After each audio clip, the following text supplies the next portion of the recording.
اللہ تبارک و تعالی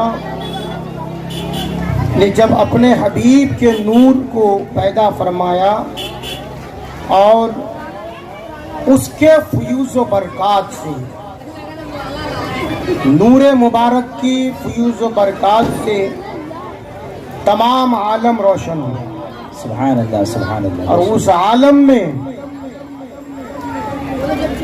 شہداء بھی ہے، صدیقین بھی ہے، علماء بھی ہے، غوث بھی ہے، اغواث بھی ہے، اور نبی اور رسول بھی ہے. سبحان اللہ.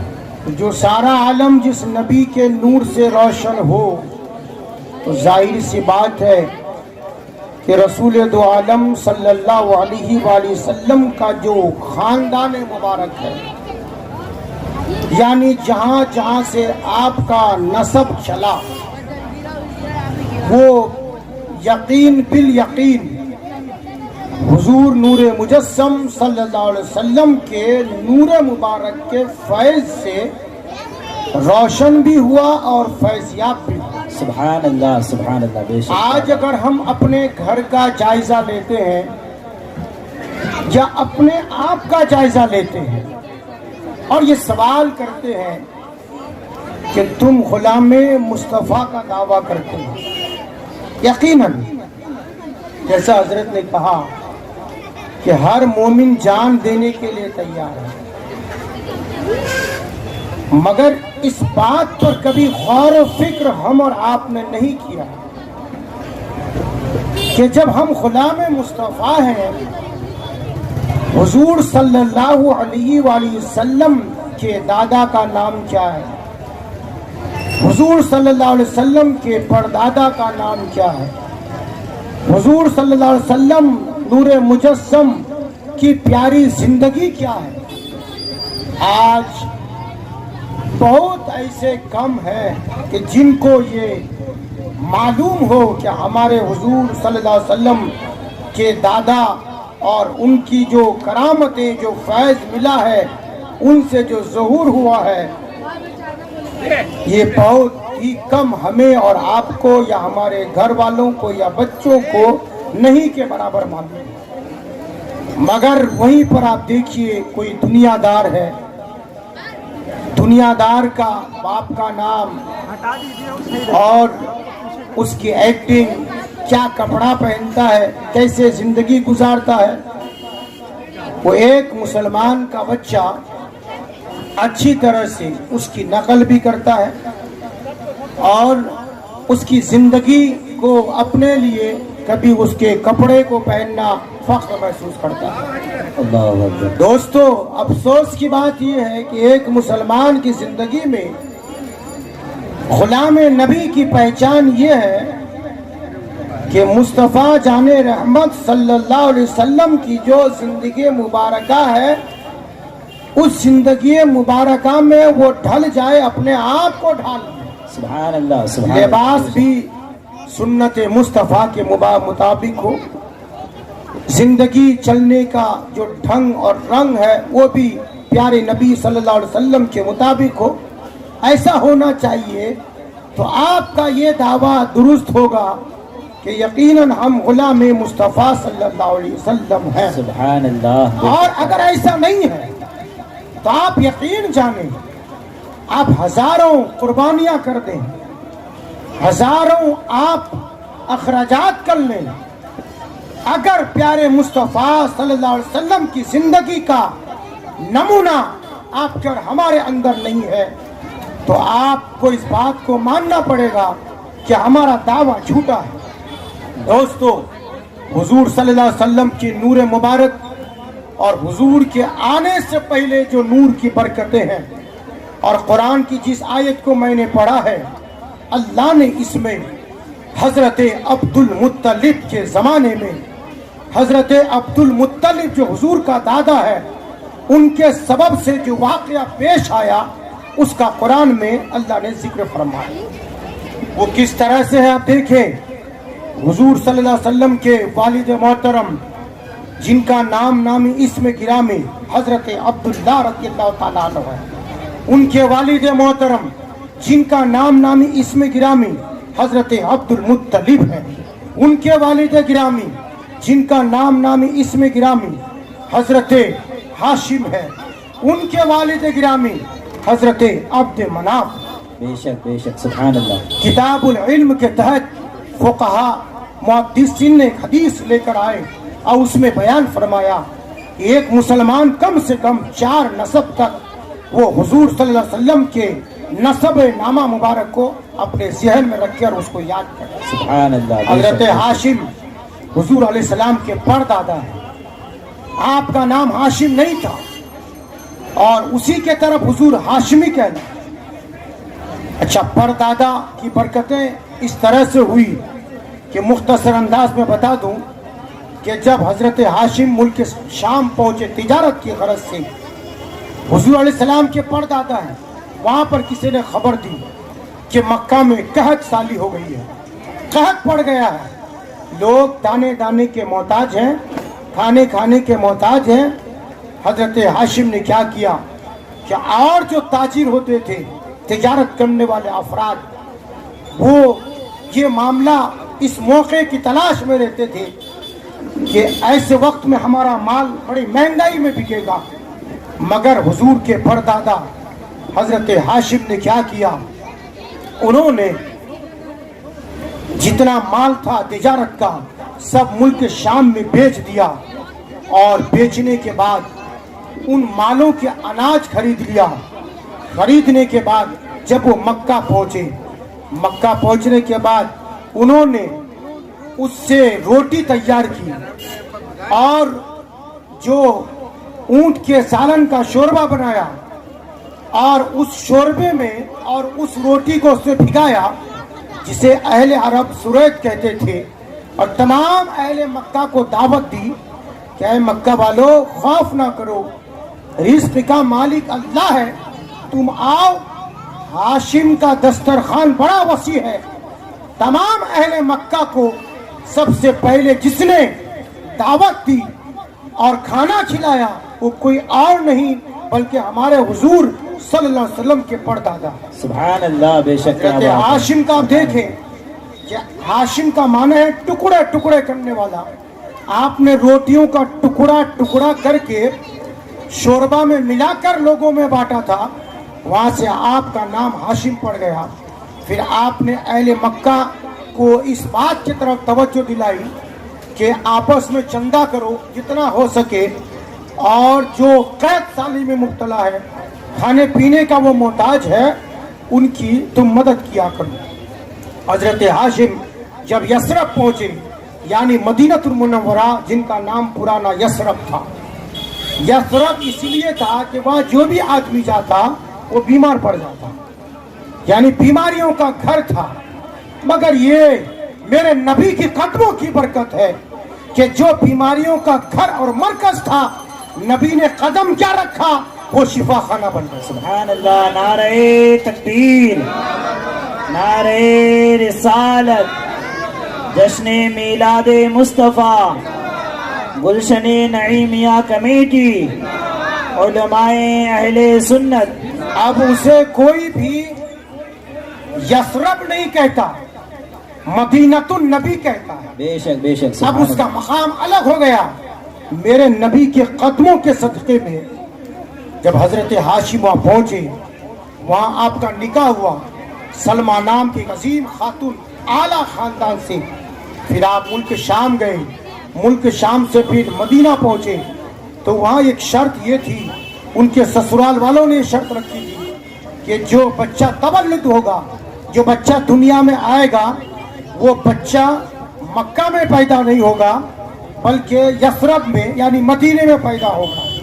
پھر حضرت ہاشم نے اپنی اہلیہ کو لے کر مکہ پہنچے، پھر مکہ سے مدینہ چھوڑے، پھر وہ نے اسی حال میں چھوڑ کر حالت حمل میں وہ مکہ پہنچے، اور آپ کا جو ہے حضرت ہاشم کا جب انتقال ہو گیا، وصال ہو گیا، ان کے مزار کے تعلق سے آیا ہے کہ آپ کا جو مزار ہے وہ غزہ میں ہے، یعنی فلسطین میں آپ کا مقدس مزار شریف ہے کہ حضور کے پردادا ہے، اور آپ غزہ میں ہی انتقال ہوئے۔